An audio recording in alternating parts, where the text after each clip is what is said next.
If you're looking to work out and support a great cause, Fit for Duty is for you. Join us on May 17th at the Sale House in Tarrytown at 9 a.m. for a fun morning of fitness, food, and music. Come out and join Mike Coonahan, Mike Trotter, and the Reps for Responders team for a unique experience featuring a cold plunge, a police academy-style workout, brunch, and great music.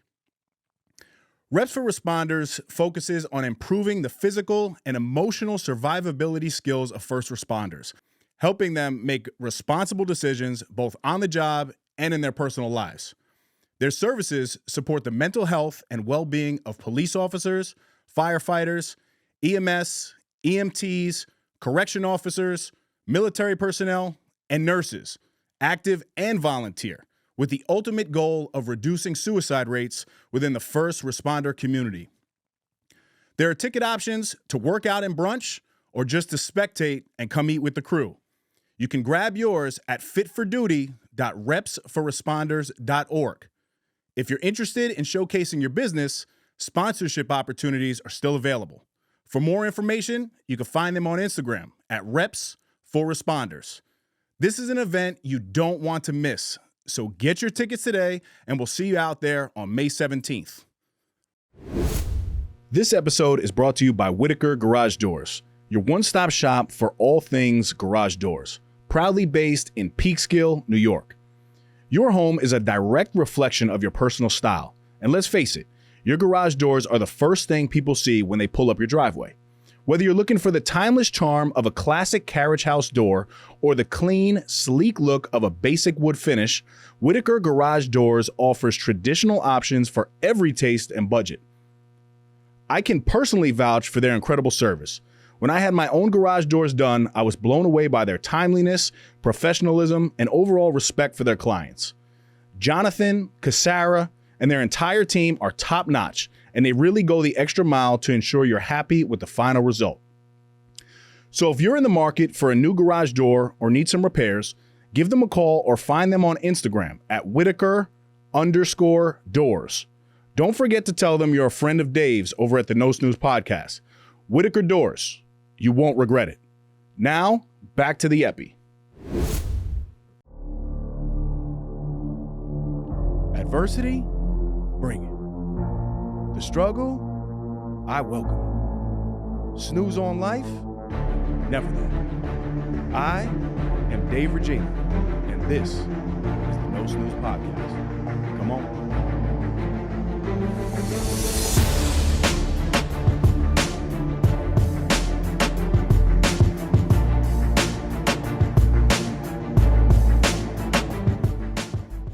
Welcome back, No Snooze Podcast, episode 223. As always, I'm in the booth, a virtual booth, with the big three. We have Claudio, the voice, Valenzuela. We have Dr. Joey, the big Ph.D. Munoz. And I am Dave, the body, Regina. Joey Munoz holds a Ph.D. in nutrition sciences and is a fitness coach, educator, and the founder of Fit4Life Academy. He's built his platform around evidence-based health strategies, helping thousands transform their lives through sustainable habits.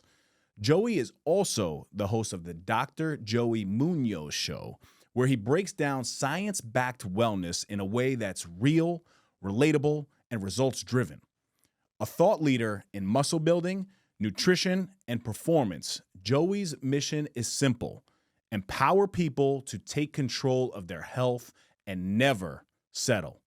I'm extremely grateful to have Joey on today. Welcome to the podcast, my brother. Dude, appreciate you having me on, and I love the energy with the intro. I think that sets the stage for the rest of the episode. Listen, and speaking of energy, we have to shout out the most unfiltered man in the world, Kenny Santucci, for the for the great intro here. So shout out to Kenny and everything he's doing in the wellness space. Are you going to be at Strong New York this year? Man, I would love to. Actually, I'm supposed to catch up with Kenny. Was supposed to last week, and we haven't had an opportunity. And I definitely love the shout out to Kenny because he has been an awesome friend and connected me with a ton of cool people like yourself. So shout out to Kenny for sure. Very cool. And last but not least, I do not believe in coincidences. I believe in God. And the Miami Wire just actually dropped a article featuring the podcast, the work that Claudio and I are doing here with the No Snooze podcast. So shout out to the entire state of Florida. Specifically over the past year, we've grown tremendously in that market. And Joey and I were laughing off air because if this was a couple of years ago, man, I don't know what Florida would be shouting me out for, because it was not the best things. Joey, you've been in Florida your whole life, man? Yeah, man. Born and raised in Miami. I think we were talking a little bit about this before. I lived in Tallahassee for about 10 years for school. And now I'm in Tampa. I'm a beach guy, man. Like, I love living by the ocean. I can't not be by the ocean. I also just love Florida. I love the Hispanic culture here. I'm from a Cuban background, so I love the Spanish music, the Spanish food, Spanish culture everywhere. Like, that's just what I know. Yep. Can you, I guess, give me a brief upbringing of kind of just how you grew up, the family dynamic in the household, and what got you onto this path now. And this is an amazing journey, man. You're only 30 years old, and the success you've had thus far is extremely impressive, man. So shout out to you, my brother. Oh, man, I appreciate that. I appreciate the support. It's funny because when you're in the thick of it, man, it never feels as good, or maybe we don't celebrate our own successes as much as we should when we zoom out, right? And this is something I've had to work on myself. Like, when I zoom out, it's like, yeah, I have accomplished a good amount of stuff that I didn't even think was possible when I was younger. And I'll share a little bit about that. I actually just recorded a podcast on my own podcast 2 weeks ago about my personal story growing up, because on paper, I really shouldn't be where I am today. Just based off stats, I'm a son of two first-generation immigrants. So both my mom and my dad immigrated here from Cuba. My mom back in the 90s, my dad back in the early 70s. I grew up in a pretty broken household, man. Like, my dad was in and out of my life pretty much my whole life growing up. Really relied heavily on my mom's side of the family. Even though I experienced a ton of, I guess, what people would consider abuse and not the most healthiest relationship growing up, my mom really instilled some great lessons in me, which I think have carried with me throughout my life. For example, like, growing up in school, I was a horrible student, man. So even to think that I have a Ph.D. now is kind of funny, to be honest. And I used to think that I was a bad student because I was stupid and I couldn't understand things, or I was lazy. And I really realized that a lot of my poor behaviors as a kid stemmed from the instability that I experienced at home, or at least I think that's where it stemmed from. I've also been somebody who also gets hyper fixated and obsessed with things that I really enjoy. And then it's really hard for me to be motivated and focused on things that I don't enjoy at all. And the majority of school growing up was stuff that I didn't really enjoy. Funny enough, when I started taking quote unquote harder subjects in college, but they were things that I enjoyed, like chemistry and biology and all those things, I started to kind of naturally excel in those areas. Growing up, man, I was always really involved in sports. Sports and physical activity have been a big part of my life, my whole life. Physical activity and music, I would say both of those equally growing up. I, funny enough, wanted to be a professional musician for a big part of my life because I played the guitar and the saxophone and all that. And for me, like, when I think about it now, it's just, I really loved it because it's like a game, right? Anything where I can put time into and develop my skills and get better, I really enjoy. I think that's one of the reasons why I really enjoy growing a business as well, because it's kind of like a game. Mm-hmm. You learn different skills, you implement, you see what's working, what's not, and you can improve upon it. So I really enjoy that. I grew up pretty much in the gym my whole life as a kid because my mom was really into fitness. So I grew up in the daycare at the gym, seeing my mom work out, seeing my dad working out. And so that's always been, living a healthy lifestyle is something I've always really cared about. And I'm really thankful for both of my parents for setting that example, right? I think one of the most important things we can do for our kids in particular, if we want them to live a healthy lifestyle, is to model that ourselves. And so I know I'm going all over the place here, but even going back to what I was mentioning earlier about being a bad student, and then slowly being a little bit more focused in school and all of that. One of the lessons that my mom instilled in me at a young age, that is something that I carry with me to this day, is she always told me, you're not better than anybody, but nobody's better than you. So I've always kind of had this chip on my shoulder, and I've always had the thought of like, man, if that person can do it, why can't I?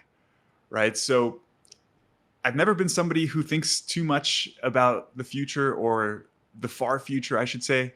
I've always kind of seen what opportunities I have available for me at the moment, and kind of just choose the best one. And if I see people excelling in certain areas and I'm like, that's admirable, I always have the idea, the thought process of like, man, if I just work hard enough, I can get there. So maybe that sort of thought process has allowed me to overcome some of the difficulties that I've experienced in life growing up. To give you an example of this, when I was doing my undergraduate degree, I didn't know what the hell I wanted to do professionally whatsoever. My first 2 years of college, I was not a good student. I also come from a really strict upbringing. So high school, I wasn't really allowed to go out much, hang out with friends, anything like that. So when I was in college and had complete freedom, because I lived 10 hours away from home, I didn't really know how to be responsible. I didn't really know how to have discipline or anything like that. And I was just partying, right? So I was going out till 3, 4 in the morning, 3, 4 times a week, drinking, like skipping classes. It's funny for me to even share these things, man, because like people see me as this educated person, and Yeah, I think it's great. it's always just funny to see how things end up, right? Mhm. So towards the latter end of my undergraduate career, junior year, senior year, I really started liking the material, or the material that I was learning in school, because I was taking all those chemistry classes, the biology classes, the metabolism classes. And I remember thinking to myself, I was sitting in the library close to graduation, trying to figure out what I'm going to do with my life.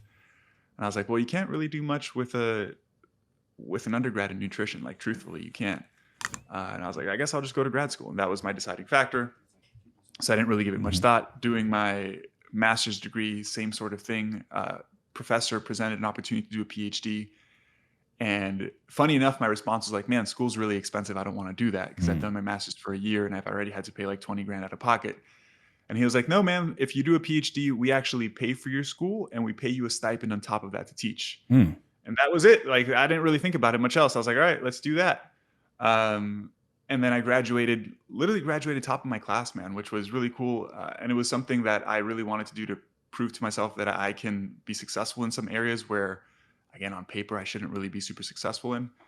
And the rest kind of has been history, man. I have always cared about fitness, like I mentioned. So after school, I wanted to get back into the fitness space and work with people one-on-one.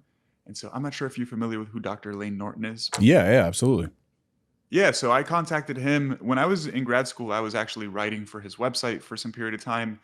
And then after finishing school, I reached out to him. I was like, man, your career is exactly what I want my career to be. Is there any way I could be involved with what you're doing? And so he gave me an opportunity to work as a coach in his company. For me, that was kind of like a big, somewhat of a blow to my ego, because I was like, man, I have a PhD. What am I doing this online coaching thing? Thankfully, at the time, my wife and I, we weren't married, but we were together, and she was super supportive. And she was like, if this is what you love, if this is what you want to do, like, you'll find success in it, even if it's like below your education level or whatnot. So I took the leap. I did that. Probably one of the best decisions that I've ever made professionally. Worked with his company for about 3 years, and then I left about 2 years ago and started my own company, and just been slowly growing, doing the social media thing, helping people lose weight, build muscle, improve their body composition. Some of the things we'll talk about here today. But yeah, man, that's kind of my story, and as short as possible. Yeah, no. You know, when we do these things, obviously you always got to get the backstory. So that's the most important thing. So, I mean, shout out to mom specifically, right? And she's still with us today. Yeah. Yeah. God bless her. You know, and I see it just obviously in my own parenting journey, how pivotal and important, you know, parents are in the lives. So that's a beautiful thing. And instead of the big science, you were almost a big saxophone. So that's pretty much, no, man, I think that's great. And now I guess just give me what was going through your mind though, when you reached out to one of the best in the world in Lane Norton? Yeah. So I think, again, it comes back to what I shared about having a chip on my shoulder, man. Cause like, I've always had the thought process of like, even if somebody's super successful, they're just a normal person, you know? Mm-hmm. I've always been one to ask for opportunities. I don't know where that comes from either, but if I see somebody who's doing something I want to do, I've never been afraid to just approach the person and be like, hey, how did you do that? How can I do that? I laugh because both my mom and my dad have always told me that one of the most annoying things about me when I was a kid is that I would never stop asking questions. I would kind of just like ask a question, and they would give me an answer like, why? why, right? So I've always been pretty talkative. I've always asked a lot of questions. And so if somebody is in a position that I want to be in and I don't know how to get there, I've always been open to just asking for feedback, asking for support and guidance.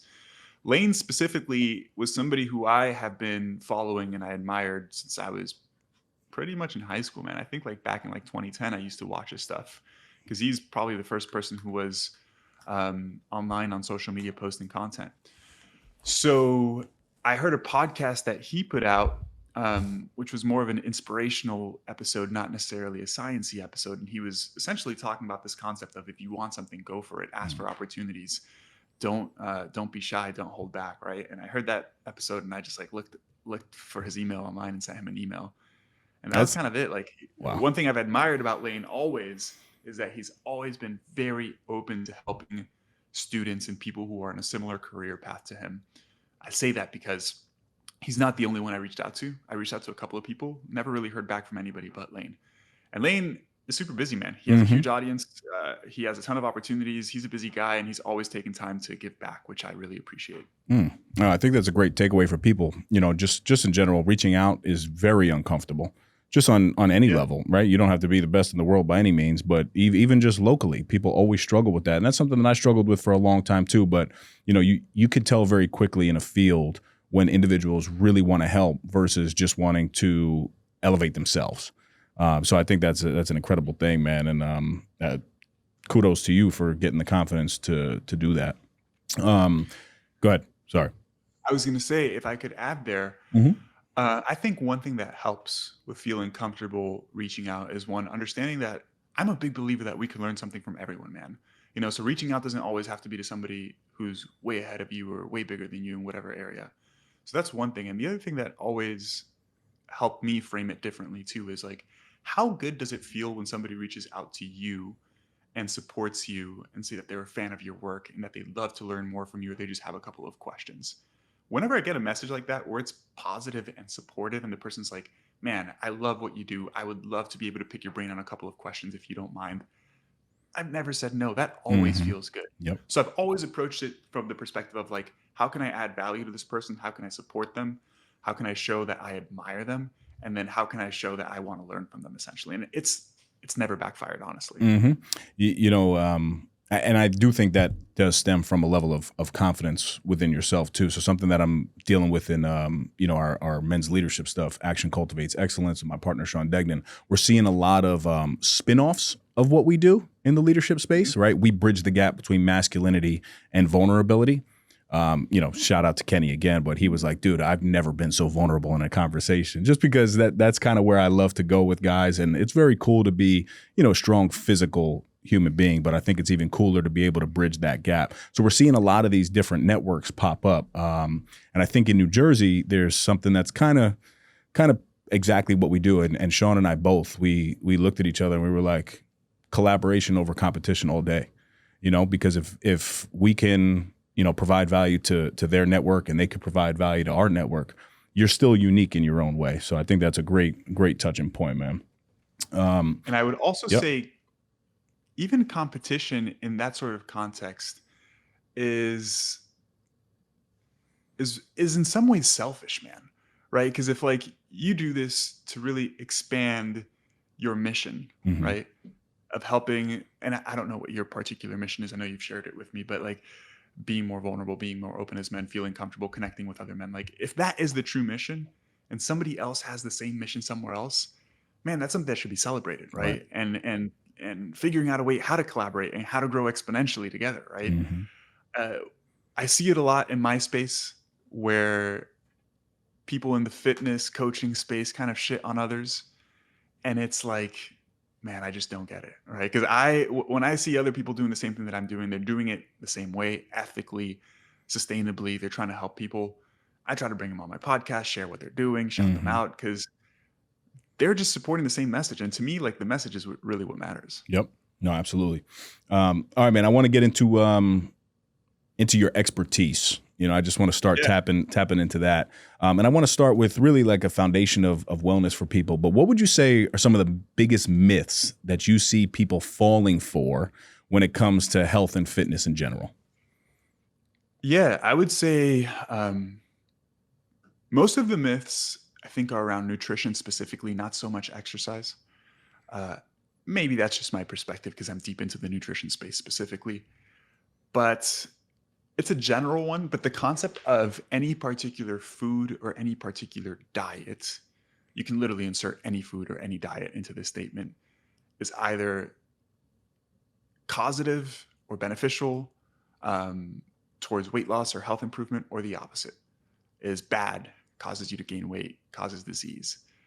Because nothing regarding nutrition is black and white. It's all context specific, right?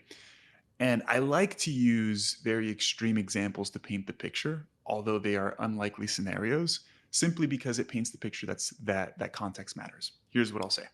I think we can all agree that I don't know, candy is quote unquote bad for you, Let's use right? Oreos. I'm a big Oreo guy, Oreos, Joey. sure. I was gonna say Oreos. Funny enough, Double stuff, please. everybody loves Oreos. We can all agree that Oreos are bad for you, right? Uh, and I would go ahead and challenge that and say it depends on the context. And let's say you are starving, you haven't eaten in a month, you're about to die. Those Oreos are going to provide sustenance and keep you alive a little bit longer. So in that particular example, even though it's extreme, it's providing some value towards your health. Right now, people will be like, yeah, but that's an extreme example. That's not what we're talking about. We're talking about, like normal people who have sufficient food to eat, etc. And even in some more nuanced contexts, I think that certain foods that would be deemed unhealthy can contribute to overall healthy behaviors. For example, artificial sweeteners are a big topic of debate at the moment, right? I would never ever say that artificial sweeteners or drinking beverages that are artificially sweetened are healthier are healthier in general than water. That would be a stupid statement, objectively, right? But the thing is that our behaviors as humans are not black and white, and anything that we do has downstream effects, right? And I bring this up because sure, whether a particular compound or a particular chemical has an effect on our health is important, but there are other variables that affect our health as well, such as excess body fat, being overweight, being obese. We know that excess body fat is objectively one of the most detrimental things towards our health, right? And I promise you, I'm going somewhere here with this artificial sweetener stuff. And so we can agree that if somebody can have a healthy body weight, have a healthy body composition, that is objectively better for health than being overweight and like not consuming artificial sweeteners and only drinking water. And there's really good research showing that people who drink artificially sweetened beverages compared to those who only drink water have an easier time maintaining a healthier body weight. And it's not because the artificial sweeteners themselves cause weight loss or anything like that. It's because they impact downstream behaviors, right? So if you are craving something sweet and you allow yourself to have something that's sweet and it's 0 calories, even though it's artificially sweetened, it probably helps regulate cravings and it prevents overeating. So you're not snacking on stuff like a whole bag of Oreos, for example. So it helps reduce caloric intake, helps with weight loss maintenance, right? So I would say the biggest myth, man, is when people just dichotomously think about food as just good or bad, don't provide context, don't provide nuance. We see this with carbs, we see this with fats, we see this with the carnivore diet, we see this with limiting all sorts of ingredients. Like, you can make an argument that anything is good and bad with any particular mechanism.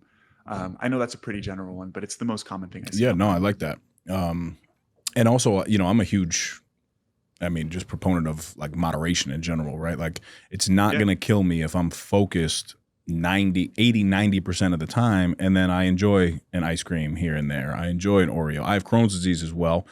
So I might, deal with something on that end, but my overall health from just consuming something that I actually want to consume. I think a lot of people go wrong because they'll go on this extreme diet where they just cut everything out and then they'll do that for 6 to 8 weeks. And then it's like, okay, now they're going to have a cheat day and like really go crazy and ruin themselves, 100%.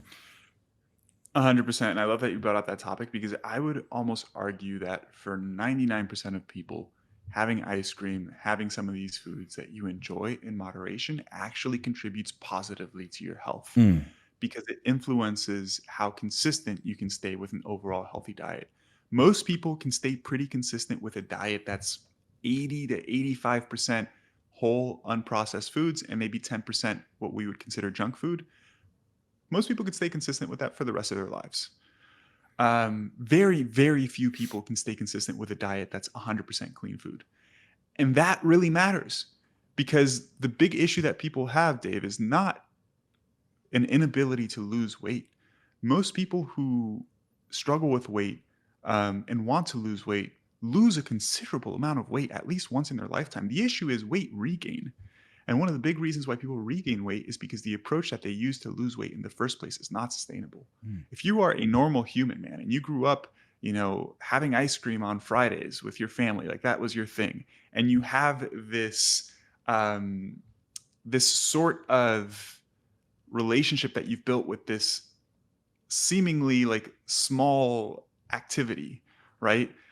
But you experience a lot of joy from it. And now for some particular reason, you're going to go on a diet and you tell yourself, I can't do this anymore. You're going to crave it more. It's going to be harder to stick to your diet. You're going to have to use more quote unquote willpower. And we all know that willpower for the most part doesn't last very long, right? And the more willpower you need to use, the more difficult it's going to be to stick to your plan. And there's really good research on this too. In the nutrition literature, like seeing food as good and bad and avoiding all the bad foods and only eating the good foods is what's considered rigid restraint when it comes to dieting. And flexible restraint is having some restraint, because we need some restraint if we're trying to improve health and body composition, right? There needs to be some boundaries. Like obviously, if there are no boundaries, that's where people end up significantly overweight and obese. But flexible restraint simply means that you have particular boundaries, but you allow flexibility in your diet depending on the context. If I go out to a birthday or I go out to a celebration, I'm not going to be the guy who doesn't have a bite of cake, right? I understand there's different contexts and there's nuance, and there are times to be more strict and there's times to be a little bit more flexible. And sure, objectively, my weight loss progress might be a little bit slower, but it's going to be more sustainable. I'm going to be able to not just lose the weight in a slightly longer time period, but maintain it as well. I want to shift you over to just building and maintaining muscle, right? Yeah. So as I shared with you, Crohn's disease since I was 16 years old, was always like a fit kid, but like a little chubby when I took my shirt off, but with a shirt on, I looked like kind of like a skinny fat, you know what I mean? Sure. Yeah, right. And, I was still an athlete growing up, but then I was diagnosed with the Crohn's and I lost 40 pounds in a period of like 4 to 5 months. And it was horrible.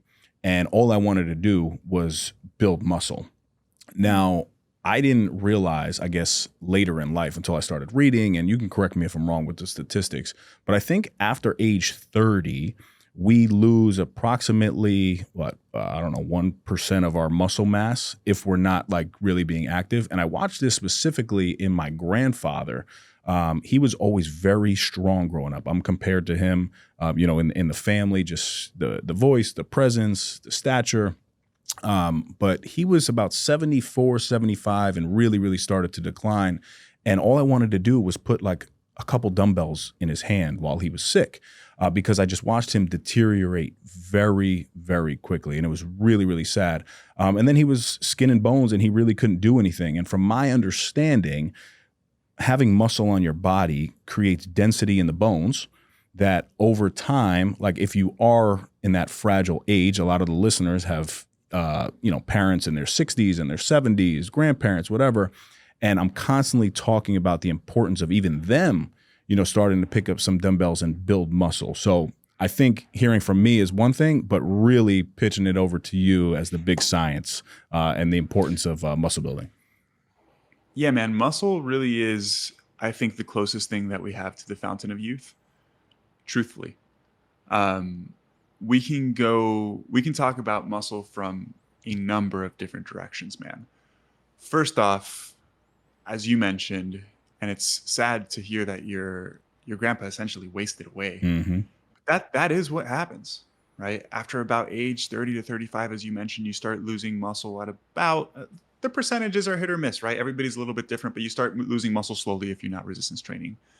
And then at about age 50 to 55, it picks up. So the rate of loss is substantially faster.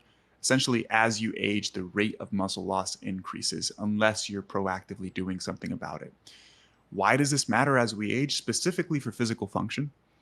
One of the main reasons why people get admitted into assisted living facilities is because they're not strong enough to get out of bed.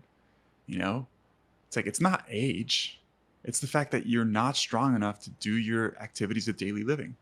If you can't stand from your bed, it's not because you're too old. It's because your quads and glutes are too weak to do that. Essentially, it's half of a squat, right? If you think about sitting 90 degrees, standing up, that's half of a squat. You can't do 1 rep on that. That means you're really weak, right? So muscle is incredibly important for physical function. You also mentioned bone health. It's not necessarily that bone itself, that muscle itself improves bone density. It's that resistance training is a stimulus to make your muscles bigger and to make your bones denser, right? Because if you think about putting a bar on your back, your body adapts to be able to sustain that bar on your back. Part of that is making your muscles bigger and stronger so it can hold that weight. And part of that is making your bones denser so that the weight doesn't crush you and break your bones, essentially, right? So it's that resistance training is a stimulus for both of those. But there's a crazy statistic here too, man. I think it's above the age of like somewhere between 60 and 70, 50% of older adults who fall and break a bone die within a year. Wow. That statistic might have changed. It might be 40%. It might be 55%. It's a large number, man. Right? And most old people who fall and break a bone simply have very low bone density, particularly in the hip, as a byproduct of not resistance training. It's sad because these are things that are very preventable, right? It's like, yeah, we are going to lose bone as we age. We are going to lose muscle as we age, but it doesn't need to be drastic whatsoever. We personally, it's cool, man, because I think lifting has become more mainstream as of recently, and it becomes more and more mainstream over time. We have clients, dude, in their 70s. And to me, that's really cool because for the longest time, the majority of the people that we work with are always in their 40s or their 50s. They see their health declining. They want to get ahead of it. Dude, we have people contact us in their 70s and I'm like, what do you want to work on? And they're like, I just want to be strong and I want to be able to live the rest of my life as healthy as possible. I don't want help. I want to be able to run around. I have grandkids. I want to be able to play with them. And I'm like, that's really cool because they're understanding that resistance training is the secret to be able to do those things, right? It's the secret sauce, as the kids say. But aside from physical function, man, aside from bone health, it's one of the most powerful things we can do for preventing chronic disease.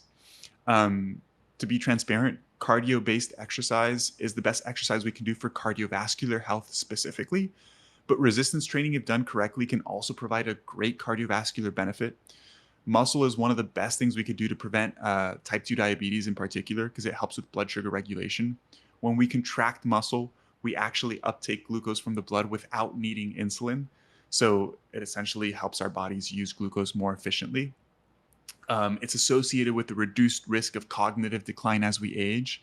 How many older adults do you speak to that like can't even remember the sentence that you shared with them, right? So it's associated with improvements in cognitive function. It's associated with a reduced risk of a number of different cancers. Like muscle is really important for health, man. And then outside from health, because we all want to be healthier, but we also want to look a little bit better. You mentioned earlier, like being skinny fat, right? I feel like that's such a common term that people use. It's like, I'm not that overweight. I put a shirt on and I look normal, but I have a little bit of excess belly fat. And most of those people think that the solution to their problem is to diet harder, to eat less, to do more cardio, to burn more calories. And that just worsens the problem. With all of the people that we work with, we use the phrase that although weight loss is something you're trying to achieve, weight loss shouldn't be the main goal. Improvements in your body composition should, because all weight loss is not the same. People say weight loss and they think it's synonymous with losing fat, but it's not, right? Because when we lose weight, we lose generally 3 things. There are some other smaller components, but the big ones are fat mass, muscle mass, and water. Water doesn't matter. We lose water when we lose weight anyways, regardless. But we really want to maximize fat loss and minimize muscle loss. And the main thing there is going to be the resistance training piece, right? Because if you're stimulating your muscles through lifting, your body's going to hold on to that muscle when you lose weight. There are some nutritional factors as well, like making sure we're eating adequate protein, making sure we're not losing weight too quickly because the degree of the caloric deficit also influences the ratio of fat loss and muscle loss. But yeah, man, muscle, we can go into any of these topics more in depth. Muscle is the fountain of youth, in my opinion. Yeah, I love that. What would be the minimum that you would say is required to maintain healthy muscle? I'll be very transparent. I'm not sure my level of intensity and training is for everybody, but it works for Sure. me, right? Like not only for the way that I want to look, but also the way that I feel. I work out every day because I feel better when I work out. But somebody who, isn't necessarily wanting to do that, or maybe just has a busier life and they don't want to prioritize it, what would you say is the required amount to work out in terms of specific muscle building? Yeah, I'll answer this in two ways. First off, anything is better than nothing, right? And I bring that up, man, because like people's lives are hectic. Introducing exercise they're doing nothing is difficult. It's uncomfortable. So if you can commit to one session, man, one session is going to be better than nothing for sure, right? One session a week? Now, what I would recommend aiming for at the very minimum, if possible, is 2 to 3 sessions a week, full body training. Mm. I really enjoy full body training. I think it's very important to stimulate a particular muscle more than once weekly, like the typical bro split of doing chest on Mondays. Not hitting chest again until next Monday is not optimal for a number of reasons we can discuss. But 2 to 3 sessions, full body, 3 to 5 hard sets per muscle group for each of those sessions is probably a really good starting place to not just maintain muscle health, but actually progress and improve strength and muscle mass, right? Because there's a big difference between the amount of volume needed to just maintain versus the amount of muscle or the amount of volume and intensity needed to progress. And I'm sure that you can relate to this. Like if you've been training for 10, 15, 20 years, you could probably do a quarter of the amount of the work that you do, and you'd be able to maintain your strength and muscle mass pretty effectively, right? I feel like sometimes we'll look at ourselves in the mirror and be like, man, I've gotten small. It's like primarily psychological, because research really clearly shows that the amount of volume you need to maintain is way less. But most people don't need to maintain. They need to see progress. Yeah, man, that 2 to 3, ideally 3 sessions per week, full body training. You do one big exercise, 1 or 2 big exercises per major muscle group. So one lower body push, one lower body pull, something like a squat, something like a hip hinge, like an RDL or a deadlift. And we can talk more about those exercises. I'm not sure how familiar your audience may be with exercise terminology. For the upper body, a push and a pull as well, whether it's a bench press, an overhead press, a pull up, a row, doing anywhere between 3 to 5 hard sets, anywhere between 6 to 15 reps is going to be pretty effective, man. Obviously, we can get way more nuanced. Those are general recommendations I would give. And sometimes people hearing that will say, like, that's very little. And I agree. It's not a massive amount of work. But most people that say that don't know how to push the intensity. Mm-hmm. And I bring that up because intensity is such an important component of progressing, right? To be transparent, man, since I have a 5-month-old, at the moment, I'm only training 3 times a week. I used to train 5-6 days a week. I love training. Probably very similar to you. Like going to the gym is my stress relief. But at the moment, it's difficult with work and sleep. So I'm training 3 times a week, full body. And I'll do 1 big compound movement per body part. But if I do 3 sets of squats, 3 sets of bench, 3 sets of pull-ups, and then some hamstring curls or an RDL, I'm fried, man. Even if I do 3 or 4 sets of each of those, it's a good amount of work. Absolutely. So anybody who's listening is like, man, 10 to 12 sets in a workout, it's not a lot. I would really look at the intensity component because it's probably lacking. Yeah, no, for sure. I've completely switched my my training routine. I was a big bro split guy for the majority of my training, and now every day I actually do full body. I utilize I start with pull-ups and push-ups every day, and then I get into like my kettlebell stuff, and then I'm using the barbell, and I'm squatting, I'm hinging. So it's good to hear. But honestly, my body feels better from doing full body workouts every day. And I would kind of challenge that, the bro split of you doing 6 exercises for chest. If I'm working out 6 days a week, then really what I'm doing is I'm doing the same amount of volume, but I'm just doing 1 exercise per body part, just extended throughout the week. So that actually made me feel good. Sometimes I feel that I definitely need more rest, and I wear this Whoop, to measure everything. And my recovery is not the best, but I kind of sacrifice because I focus on the mental. And if I'm feeling good mentally, man, I think the physical just kind of, is getting better. Yeah. And I stopped drinking too. So, hopefully all the things are playing into my favor. Yeah. I want to add on this point because I would actually argue that spreading out your volume equally across the week is better. The reason being is this, like, let's say you train your chest once a week and you train it on Mondays because Mondays is what? International Chest Day. Yeah, right. Bro, back in the college days, going to the gym on Mondays was hell, bro. Yeah. And it's the first day of the week. And for some reason, even though it was horrible and like everybody was doing the chest machines, I still wanted to train chest on Mondays because like Monday chest day. Yep. Bro, it's crazy how everybody trains chest on Monday. Anyways, the point I was going to make is let's say you do 6 exercises for your chest Mhm. and you do it all on Monday. And let's say you're doing 3 to 5 difficult sets for each of those exercises. That's anywhere between 18 to 30 sets for your chest. That's a lot of volume for your chest. Mhm. Dave, you would probably acknowledge that after your first 2 or 3 exercises, if you really push them hard, your chest is fried. I would almost argue that after your first exercise, if you push 3 to 5 sets hard, your chest is pretty fried. Mhm. So what happens? Each subsequent exercise, you are less and less recovered from optimal, Mm. right? So your performance is going to be further and further away than what you would be able to perform, like if you were completely fresh, right? Because if I do 5 sets of bench press and then I do some dumbbell press, I'm going to be weaker on the dumbbell press compared to doing that dumbbell press first because I'm fresh. Mhm. So if you do those 6 exercises in the same day, even though on paper you might be doing the same number of exercises and the same number of sets, the volume is going to be greater if you spread it out throughout the week because you're just fresher for every single exercise, so you perform slightly better, right? Whether it's 2 or 3 more reps throughout the 3 sets, whether it's using 5 more pounds, you are accumulating more total tonnage, I should say, if you spread it out evenly. That's one of the variables. The second variable is that as a natural lifter, your muscles recover from training, according to the data, roughly 72 hours after training, meaning that you train your chest, you stimulate muscle growth. 72 hours after that, you're not really growing anymore, even if you feel sore, right? Because soreness is not an indicator of muscle growth.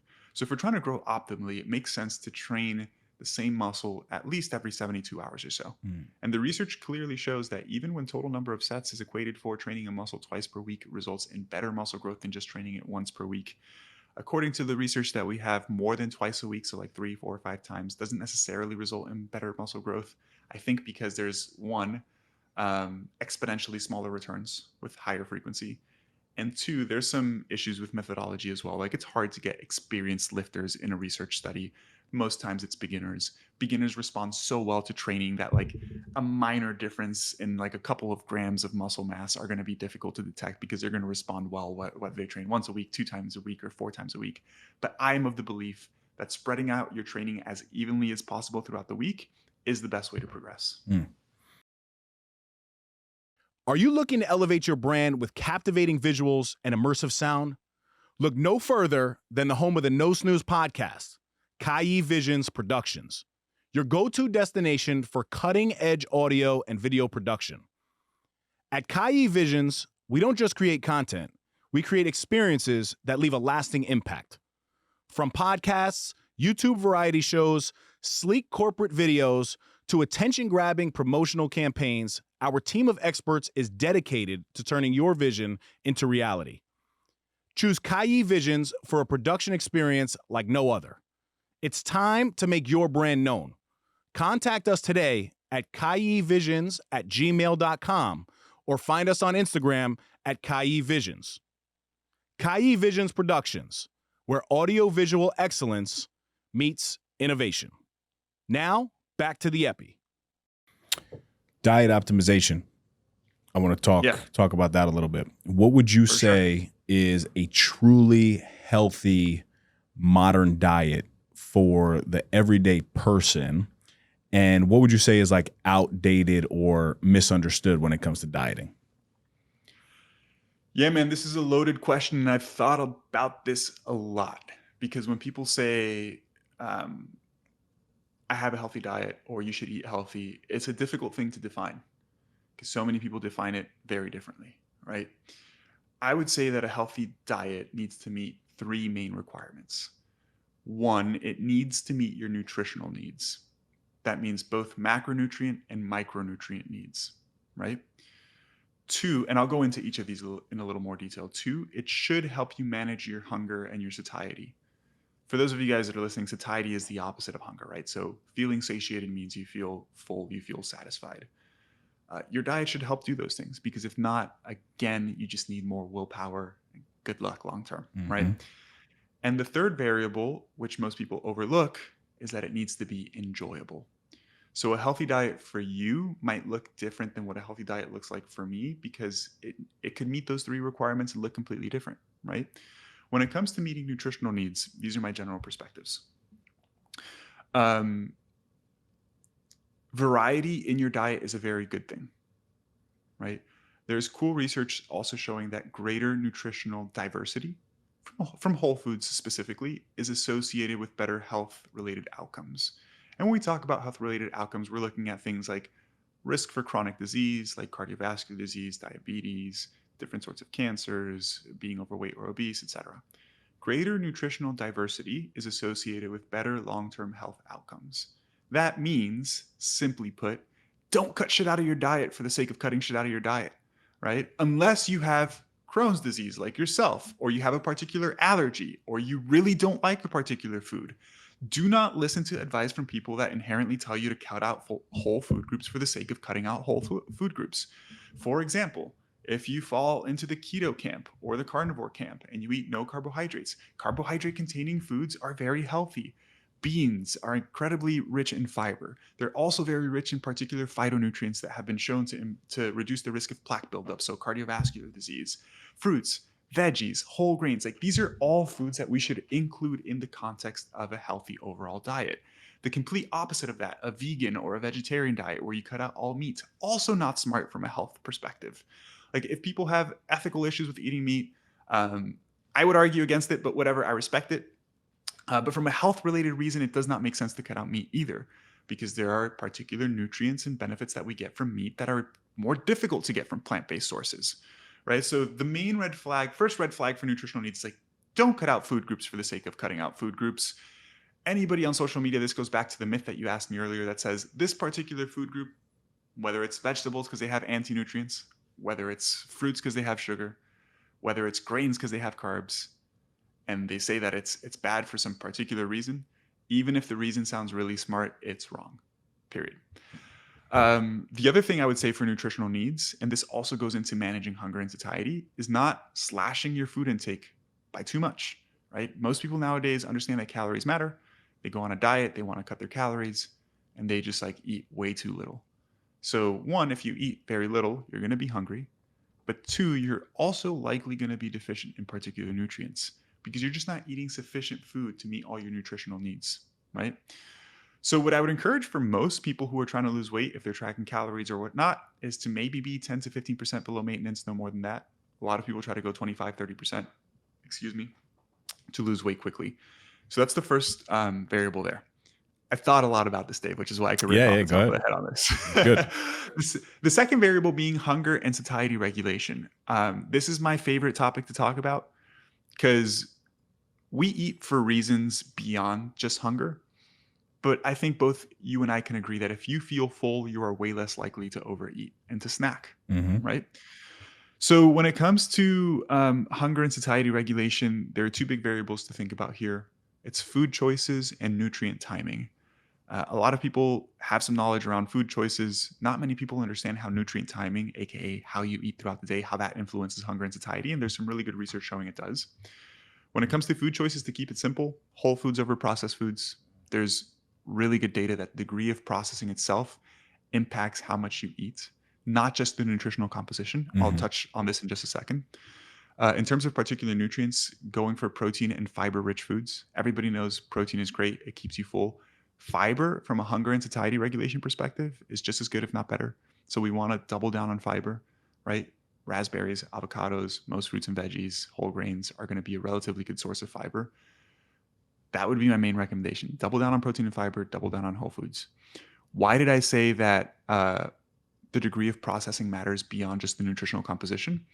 There's this one really cool study done by Dr. Kevin Hall, who unfortunately just retired for political reasons, where he's not able to conduct research the way that he wants to, but he is like the poster child for nutrition research when it comes to body composition specifically, and studying the impacts of processing on eating behaviors.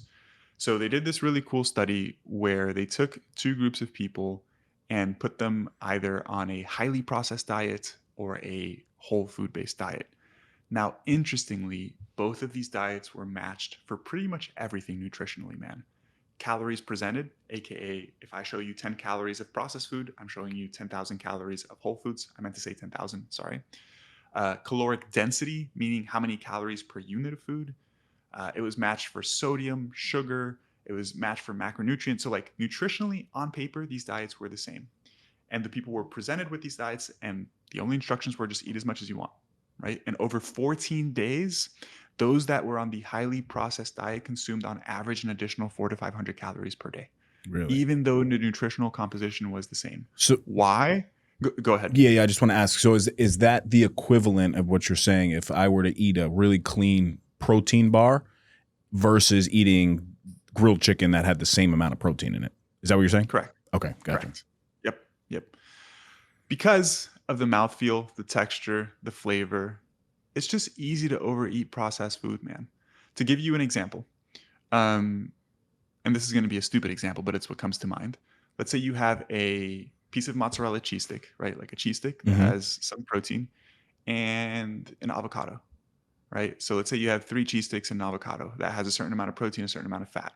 I'm using those foods because the cheese stick is a high protein food, the avocado is a high fat food, both relatively minimally processed. The cheese stick's a little bit more processed, but not that processed, right? Now let's say instead of the cheese sticks and the avocado, you have a breaded and deep fried mozzarella cheese stick. Dude, I could down like 15 to 20 of those easy, right? Claudio's getting excited back here. Yeah, and they're more calorically dense, and I wouldn't be able to down 15 to 20 just cheese sticks, even though it's technically less food than when you bread it and you fry it, right? It's just you have to chew it more. It's not as tasty. You probably eat it slower, which affects your satiety. So there are these underlying variables that are inherent to processing that influence the reward mechanisms in your brain that cause you to eat more food. So again, whole foods, protein, and fiber, those are the best things you can do for satiety from a food choice perspective. From a, actually, I'll also add nutritional density. Consuming foods that have a lot of water content help with hunger regulation as well. This is why veggies and fruits are so great. Now, from a nutrient timing perspective, I really like to talk about this because the research is really cool on this, man. Eating breakfast is really important. Not for the reasons that you've learned growing up that, like, whatever, what is it? Breakfast is the most important meal of the day or whatever. And like people like fasting, etc. But there's really cool research showing that people who consume the majority of their calories earlier in the day, aka a big breakfast, a big lunch compared to dinner, have better hunger and satiety regulation.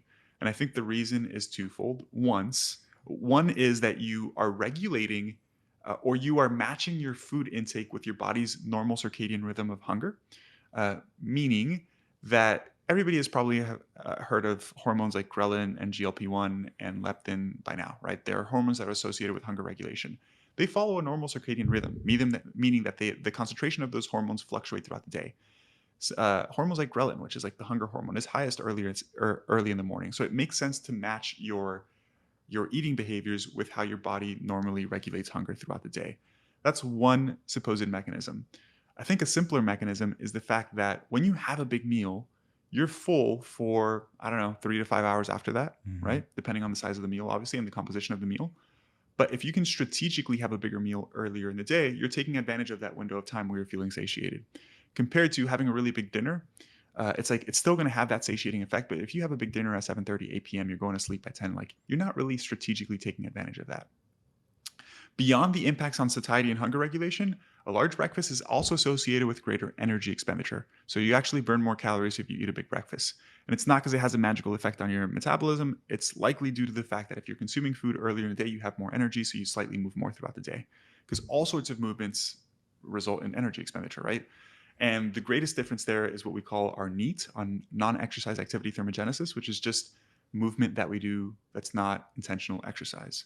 For example, on this podcast, I have energy, I'm moving my hands, I'm bobbing my head. All of that requires energy. If I was just like chilling, laying back, super sedentary, I would be burning less calories, right? So big breakfast contributes to higher energy expenditure through NEAT. And the last nutrient timing activity here or behavior that I like to focus on is regularity with eating. So eating your meals at similar times every day, again, helps regulate your hunger. But interestingly, it's not the only variable that matters when it comes to regularity. caloric intake regularity also seems to matter for weight loss, meaning that your meals across days should be of similar sizes. So, for example, let's say I always eat breakfast at 8 a.m., but today I have a massive breakfast. Tomorrow it's a small breakfast. The day after I skip breakfast. The day after it's a big breakfast. That there's no regularity there with the caloric intake.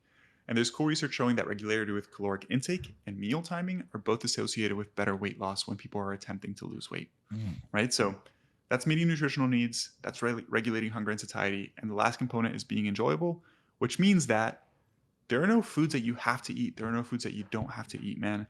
All of these things that we're talking about, as you've noticed, are very behavioral. I'm not telling people you have to eat red meat. I'm telling people you should focus on protein, meaning that you can meet your protein needs with the foods that you enjoy eating. They should be whole foods. They should be pretty lean. But if you like chicken, have chicken. If you like beef, have beef. If you're vegetarian, have tofu. It doesn't matter. And then have flexibility to allow yourself to enjoy having a social life, right? Because again, the consistency piece there matters. That's what I would say an optimal diet is, man. Meet nutritional needs. So not cutting stuff out, not eating way too little, regulating hunger, focusing on whole foods, protein, fiber, nutritional, caloric density, having breakfast, having regularity, and just make it enjoyable by meeting those needs with the foods that you enjoy. So you mentioned a lot there, and as you know, I'm sure everyone listening to this has heard 50 different versions of what to do, just reading articles and this and that. But what you're saying to me absolutely makes sense. But this is a little personal for me, right? And I'm curious your take on it. You mentioned fasting. It's something that I've really never done, but I've been looking at some research and I'm looking into doing my first 3-day fast, specifically for like cell rejuvenation, right? Killing off old dead cells.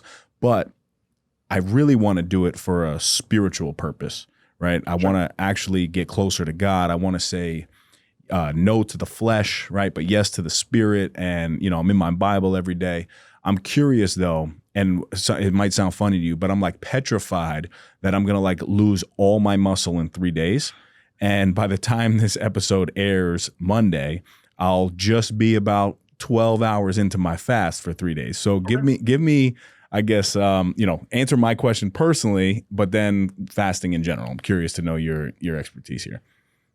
Yeah, man. And I think, again, this is why context matters, because the reason why you're doing it matters, right? So like from a fat loss perspective, I think it can be a useful tool. I think fasting is a tool in a toolbox, man, right? The same way like some people like low carb diets, and by the way, I'm not against any particular diet if people find utility in it and it feels consistent and easy for them, right? Like some people like fasting over controlling their food intake because they're like, man, if I just don't eat till noon and then I only eat from noon to 6, I just eat less and that works for me. It's like, cool, man, you found what works for you. Your question is what was optimal, and I don't think it's optimal, but it's useful, right? Now, from a weight loss perspective, it is no more beneficial than just traditional caloric restriction.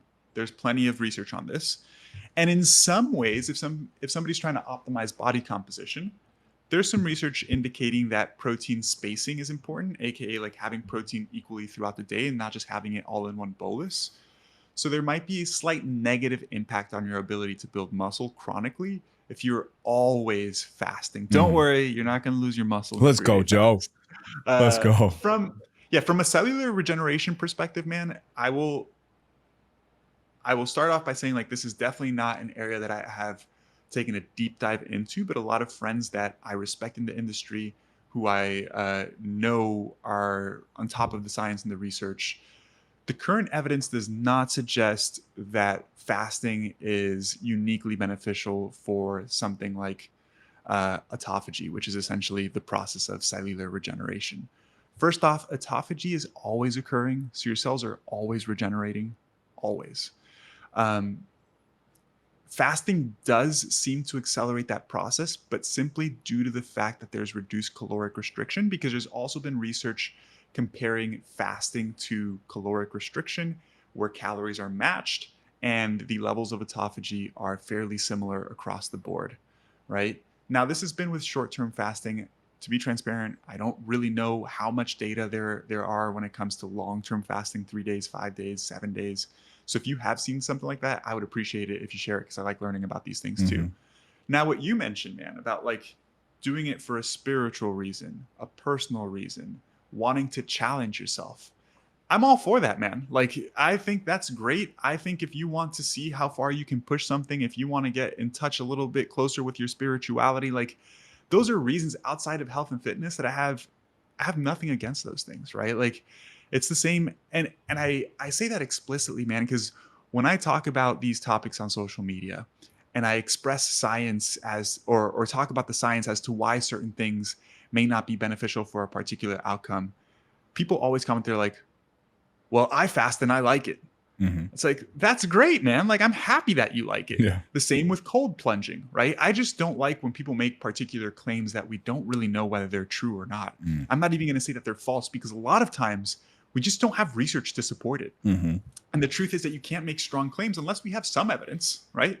I'm a big believer that, like, if we're going to say something and we're going to say it factually, we should have some evidence to support that thing is true. But now, would so you with say cold- the evidence is personal though? Like, so for me, right? And this might blow your mind, it might not.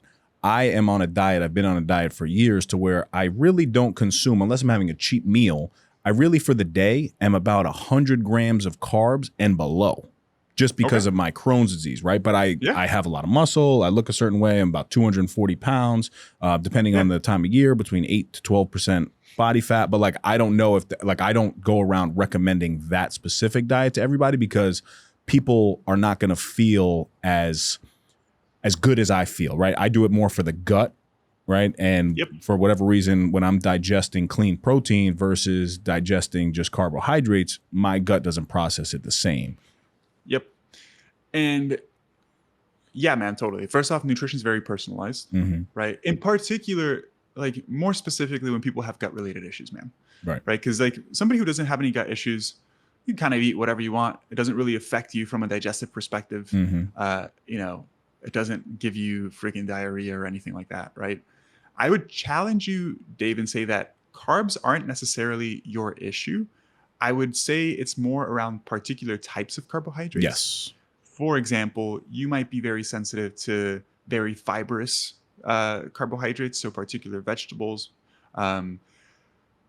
People with gut issues also tend to be fairly sensitive to FODMAP containing foods. FODMAPs are particular types of fermentable carbohydrates found in specific foods, right? So there's a lot of trial and error. But if you went a little bit deeper and really assessed which sort of carbohydrates are the ones causing discomfort, you could probably have a good amount of carbohydrate without discomfort if you're consuming the right carbohydrates that aren't causing those sensitivities. For example, how do you feel eating white rice?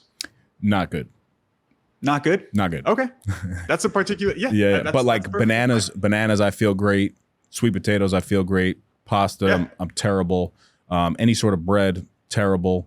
Oatmeal, I'm good. But I actually did, right? Like I had to create my own diet, really. It started when I was like 16, 17 years old, where the doctor told me I was going to live with Crohn's disease for the rest of my life. And in my head, I was like, no, I'm not. I'm not going to suffer from Crohn's disease for the rest of my life.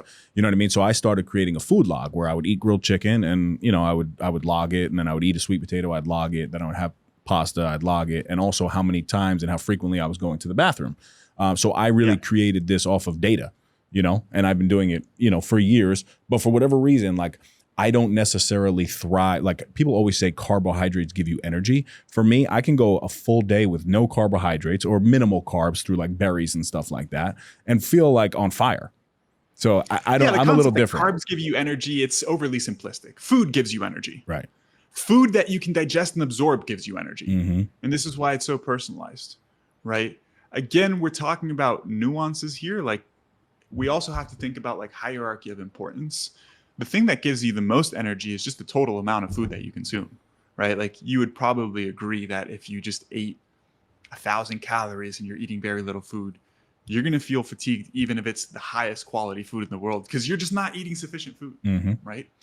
Then when we go a little bit deeper and talk about particular nutrients, particular food choices, they're just like limiting, not limiting is not the right word, but there's exponentially less of an effect size, right? Like if you eat, I I don't know, even though we're talking in the context here of like 100 grams of carbs versus 120 grams of carbs, like the effect is going to be so minimal, Mm-hmm. right? If we talk about optimal, based off the research that we have, consuming carbs is associated with slightly better performance in the gym. But I say slightly better, man, because the other variables are more important. Like your total caloric intake, your recovery, are you sleeping? How is stress from life? Like all of these big variables are going to impact performance way more. Mm-hmm. And it's hard to really determine what sort of effects carbs have because day-to-day life is so hectic and it's hard to control for all of these other variables, right? So in an optimal scenario, according to the research, higher carb consumption allows you to perform slightly better in the gym. Slightly is the key word there. If you do that chronically over time, does that result in more muscle growth? Maybe slightly. And there's a difference also between statistical significance and like being actually able to tell if there's a difference visually, right? Yep. Because dude, you've been training for a long time. If you put on another quarter pound of muscle on your body, it's not going to be any visually different, right? Mm-hmm. And then it goes to the other factors that you mentioned, man. Like if you know that a particular food doesn't make you feel good, even if it's carbohydrate containing, let's say you have some bread and you have another 50 grams of carbs, and objectively those 50 grams of carbs should help you last a little bit longer in the gym, handle a little bit more volume, but it messes with your digestion and you don't feel good and your stomach feels out of whack, and now your training, that's going to impact your training as well, right? So there's so much crossover between these variables that I really do think like what you did about like keeping a food log and figuring out what feels good for you is the smartest thing you can do. And there's no right or wrong when it comes to these things either, man. I have a good friend. If you're open to it, I would love to put you in contact with him because he is, that nutrition for digestive health is his bread and butter. Absolutely. And he works specifically with clients who have digestive issues. And all he does is tweak and essentially have a very detailed food log of like, this day we're having this food in this quantity, then we're removing it, what were symptoms. And he does that in a very methodical way to help people essentially develop what you've been able to develop for yourself. Yeah, no, I would love that. Stress, man. Stress is huge, right? Yeah. Huge in life. And I guess even what you're going through in terms of like parenting, work stress, building out business, what are some tangible tools that you find helpful in your personal life to be able to get through that we can kind of, put into the listener's ear to help them? Now, if you're very honest and you say, look, I'm just trying to figure it out as well, I certainly understand that. But I know, from a scientific perspective, there's got to be some tools that you're utilizing that although you might not feel the best, you're still implementing in your life. Sure. And I'll definitely say I'm trying to figure it out myself for sure. I think we all are, right? I think we all are. Yeah. Right? I think I have a relatively high capacity for stress in the sense that, not that I'm like good handling a lot of stress, and the fact that like I don't really feel a ton of stress because I'm a relatively laid back person. But it's also a double-edged sword because I do let stress build up a lot, and then when it hits me, it hits me. Like I feel real stressed, right? But all the stuff that we're talking about helps a ton with stress management, man. Like physical activity, getting some sunlight, going for a walk outside, really prioritizing your sleep hygiene. In terms of research, man, there's really cool research showing that stress itself is not what's really bad. It's how we react to stress, right? It's like how we not visualize, but what our relationship with stress is. Because you and I can probably both acknowledge that we know people who are objectively under a lot of stress and seem to manage really well, and they're very high performers. And then there are people who like objectively don't have a lot of stress in their life, and they're always complaining about being stressed out, right? So I think our perception of stress is really important as well. Mm-hmm. And I think our perception of stress is something that we can work on and something that we can work through and improve, right? I think we have a capacity to manage a certain amount of stress, and that capacity can be expanded over time.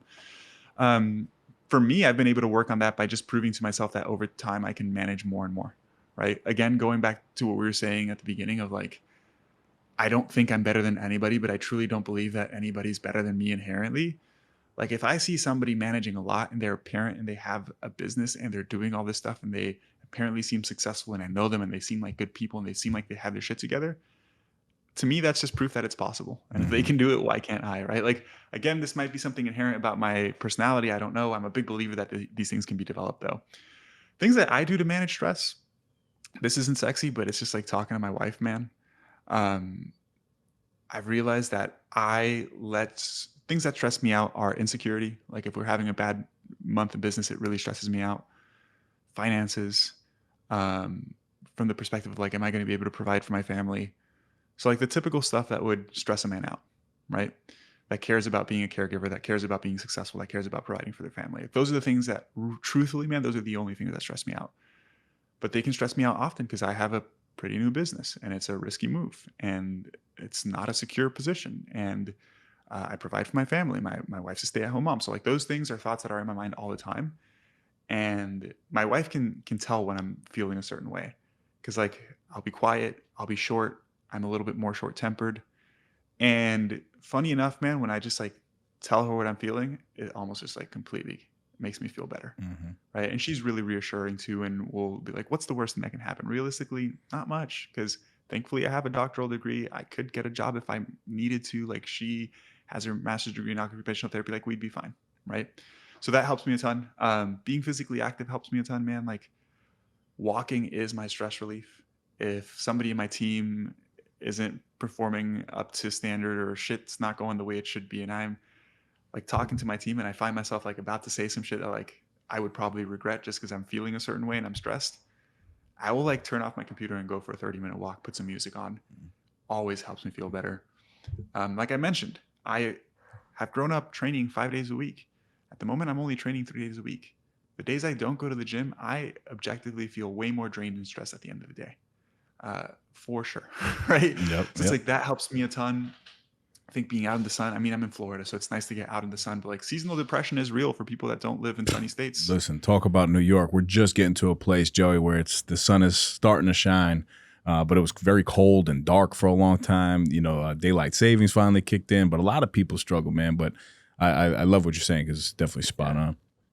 And the last thing I'll add, man, because a lot of this stuff is like, you know, taking care of your health. But I would also add, staying true to yourself is super important, man. Like your actions being aligned with who you are on the inside, like for real, for real. Because sometimes you say you're a certain way, but the things that you do don't reflect that. And the things that you do are not things that you necessarily want to do, but you do them because you don't know how to say no. You don't know how to set priorities. You don't know how to set boundaries. That causes a ton of internal stress, right? I just experienced this with my wife shared something with me as of recent that made me want to behave in a particular way that is aligned with the way that I would want to behave. And I'm not going to go much into detail about this for a particular reason, but she was like, no, you can't do that because if not, it's going to compromise this person. And I'm like, fuck, now you're putting me in a compromising position because I have to act a certain way that I don't want to act simply to protect a particular person. And that causes stress, right? So like things like that. And then just not procrastinating, man. Like procrastination causes so much stress, right? The main thing that helps me with that is like every week I put my to-do list, and then at the beginning of every morning I set my day. I'm not perfect with it. I try to improve upon it, but when I do it effectively, dude, it just feels so good and I'm not stressed. So those are the main things I would definitely recommend. No, I love that. I was going to ask you, what does not snoozing on your life mean? Yeah, man, not snoozing on my life. This is something I think I've gotten way better at. I wouldn't say I wasted years, but I was always just like playing video games and hanging out with friends and all of that. And I'm not the type of person that regrets those things either, right? Because like I know there's so much on social media where it's like, if you play video games and you're hanging out with friends, you're a fucking loser. And I'm not of that sort of belief system at all. Because if you ask me truthfully, I had fun, right? I had a good time. So I don't regret that at all. But I'm a very different person now where I really care about success. I really care about my business. I really care about family. I think becoming a dad has been a big part of that. Not snoozing for me is pretty simple, man. Like saying I'm going to do something and doing it. And I think I'm pretty good at that. Because I also think I'm really good at like knowing realistically what I'm capable of and pushing myself just enough to where the things that I say I'm going to do feel scary, but they're doable. So I would say that's the main thing not snoozing on life means to me. Yep. A lot of our listeners, man, they're entrepreneurs. They got their own business, whether they're doing that on a side hustle or their side business is becoming their main business. It's something that, you know, I'm sure you're dealing with now as well. And this is, you said, first year or two in your business, right? Can you give some, I guess just give me one thing that you now know to be true in running your own business? there's a lot of things, man. I'll It's hard caveat as this shit. that my business is built on my social media following, and I've been doing the social media thing for 5 years. So although my actual business is relatively new as a company, I have thankfully been able to build it on the goodwill and audience that I've built over the past 4 years. Because when I was working for Lane Norton, I was building my social media. And when I was working for Lane Norton, I was also building my business in the background because I knew that one day I would want to do my own thing. So again, not snoozing. Like I knew I wanted to make this jump, and I always prepare myself as best as I can to succeed. Like success is not guaranteed, but you can definitely increase your likelihood of success by preparing appropriately, right? So like I don't know what tomorrow is going to bring, but I know that I have the expertise, which sets me apart. I know I have the social media following, which I've been building. I know I have a good product because I've been building that for years, like really focusing on that. One thing I know to be true, shit, man, there are going to be bad times, right? Like this is something, it's funny, man, because it's like, there's so much that's in your control, but there's so much more that's out of your control, right? What I've realized though is that if you keep your head down and keep working hard and you're innovative, I think growth is somewhat inevitable, right? Because things compound. This person who had a good experience with your business talks to that person, refers you, and it snowballs. Mm-hmm. And that's one thing I've really been thinking about as of recently too. It's like I tend to put sometimes unrealistic timeframes on what I want to achieve. And I think that's one of the things that drives me to succeed. But I also think that's one of the things that stresses me out. Because like objectively, man, like not to brag by any means, but if I just made the same money I make now for the rest of my life, I'd be fine. Right? Like I can take care of my family. We have a house. Like we're good. I want to make more though. And I want to make more yesterday. Right. And I've talked to so many entrepreneurial friends who have been doing this for way longer than I have. And they're like, dude, it just takes time. Right? Like sometimes you want to do 10 years worth of work in one, and that's great. But building the brand, building that reputation with your clients, snowballing into referrals, growing the business, it just takes time. So I think patience is another thing that is really important. And I guess that's a lot more than one thing. No, it's great. I mean, I have zero patience in my life, and but I also think that it's what drives me too, right? So it's something that I look at as negative. Like it's negative for me as a parent, because as a parent you have to be patient, and I've been, I've been struggling with putting my daughter to sleep in her own bed, but thank God she's now in a much better place. But I was impatient with her for a long time, right? So I had to get better there. But like my impatience in business is something that I do attest to the level of success that I'm at now, right? And I would feel the same way. Like if I made the same amount of money that I do now, I would be like good for the rest of my life, but I wouldn't be great by any means in my mind, but to some, they might sit there and be like, oh, well, all you really need is, I don't know, $250,000 a year to be successful. And it's like, I don't know, especially not in New York. Well, I would also probably say that what you enjoy is seeing progress, right? Because I'm similar to you, man. Like, I've realized too that I was like, oh man, dude, when I was doing my graduate degree and I told you they gave us a stipend, it was like $2,000 a month. It was nothing. But coming from never making anything before that, I was like, yo, I got $2,000 a month, right? I lived in cheap college housing, so I was paying like $600 for rent, and I was like, I got money to fucking ball out, right? And I was like, man, doing this online coaching thing, if I can make 5 or 6K a month, that'd be sweet.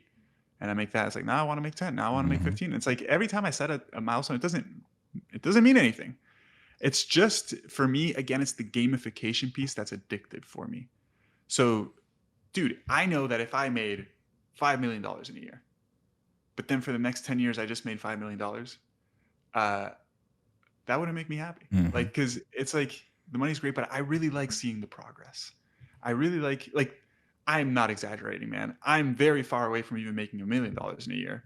But if somebody offered me a job today that was $1 million a year, and it's just the same thing every single day, I would just say no, because it would drive me nuts, one, and two, I believe enough in myself that I think I will surpass that in the near future. So it's like seeing the progress, whether it's incremental, whether it's just an additional $1,000 a month from the past quarter. It's like, I'm doing better now than I did 3 months ago, and that's better than 3 months ago, and that's what I really enjoy. So I would assume you're probably the same way. Oh, absolutely.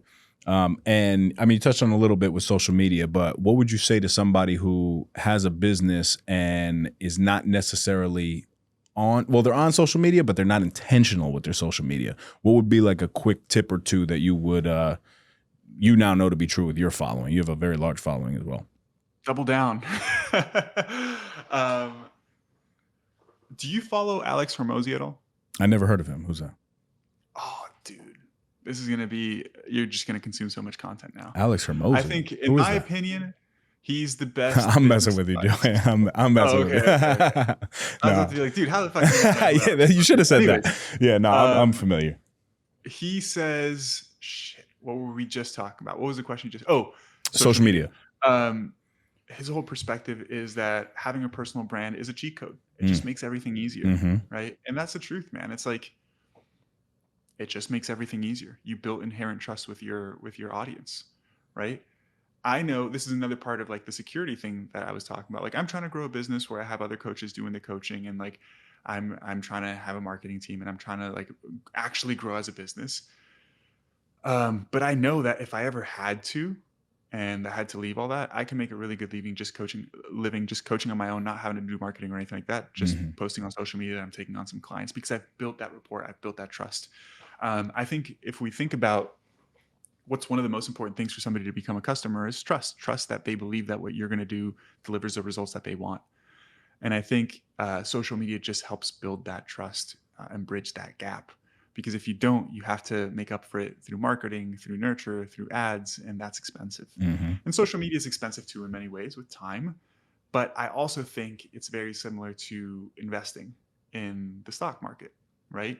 For example, if you spend $1,000 on ads and you spend $1,000 on ads every month, unless your ads get substantially better, you're not going to get a way greater return on $1,000 over time.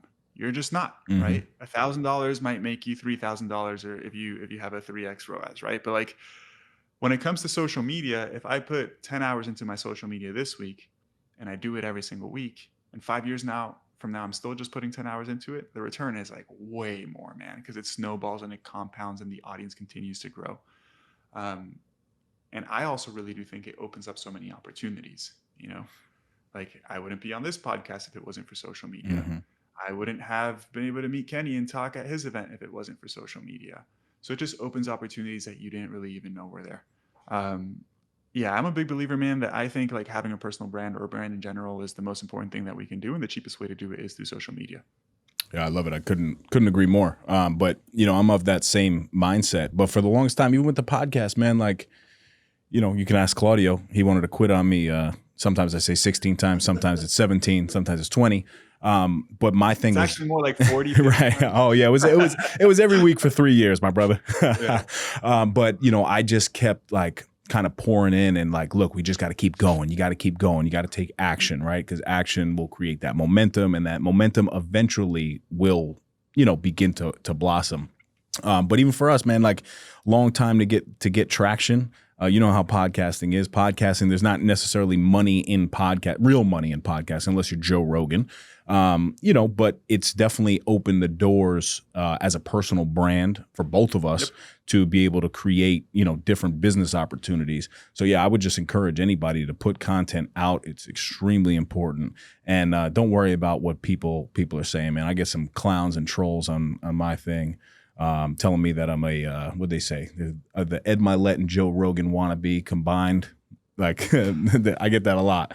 And I'm like, that's what I say. That's what I say. But you know, I want to be definitely more jacked than both of them. So I don't know. Is there anything that we did not touch on today that you would like to share with the audience? No, man. If you're cool with it, I would love to just plug a little free resource that I have for people if they want to learn more about this. 1,000,000%. That was going to be my next question. How can everybody connect with you, stay connected to you, and learn more about you, Joe? Yeah, man. First, dude, I appreciate you having me on here, and I appreciate you going into topics that are outside of just the health and fitness stuff, because I feel like when people, I shouldn't say this across the board, I've felt frequently that when people invite me on their shows, it's primarily just to use my expertise because they want to have a really good episode on nutrition, which I get it. Totally fine. I'm cool with it. But I like talking about shit beyond just nutrition. So I'm happy that you asked some questions beyond that. And we got to talk a little bit more about my background and that and all that. So thank you for that. And thank you for the opportunity. To connect with me, pretty easy. Just I'm mostly active on Instagram, Dr. Joey Munoz, dr.joeymunoz. Podcast, I'm not creative, so it's just the Dr. Joey Munoz show. And I said a free resource. I have a free 20-page ebook that outlines and describes everything that I talked about here today with a little bit more depth. It's really tailored towards people who are trying to lose fat and build muscle in a healthy and sustainable way, who have maybe spent years trying to diet and do this and do that and nothing kind of stuck. So if you want to check that out, I don't know if you put links in the description. Yep, we will. Okay, cool. It's just my company's name, Fit4Life Academy.health/blueprint. It's all over my social media, and it'll be down in the description. Yep, Claudio will add a little ding to it and circle it with a box, cool. Make it look really cool. I really like your content, man. You know, as soon as Kenny put me on with you, I took a little dive into it as well, and I love the practicality of what it is that you're doing, and not only what you're saying, but also what you're doing in your own life. And I look for people like that. So, you know, whenever you're in the New York area, definitely hit me up. Let's have a conversation in person. And yeah, man, if there's ever anything that I can do for you, please do not hesitate to reach out. This conversation was dope, man. So thank you so much. Yeah, I love that, man. I appreciate the support. And I'd love to have you on my podcast, bro. We should do it. Let's do it, man. Guys, we just want to say thank you to you. We were a top 10% podcast on Spotify in 2024. And we really just grow because of you guys, the listeners, and word of mouth. So continue to share the show, whether it's 1 or episode 223. We're just grateful for you. So thank you. As always, you can shop the latest merch at nosnoozeshop.com. And until next time, Claudio needs a minute for this, but stop snoozing. Get up and get after it. Joey. Thank you guys for tuning in. That's another epi in the books. You can follow us on Instagram at No Snooze Podcast and leave us a 5-star review wherever you listen to us. Subscribe to our YouTube channel, No Snooze. Shop the latest merch at nosnoozeshop.com. Come on.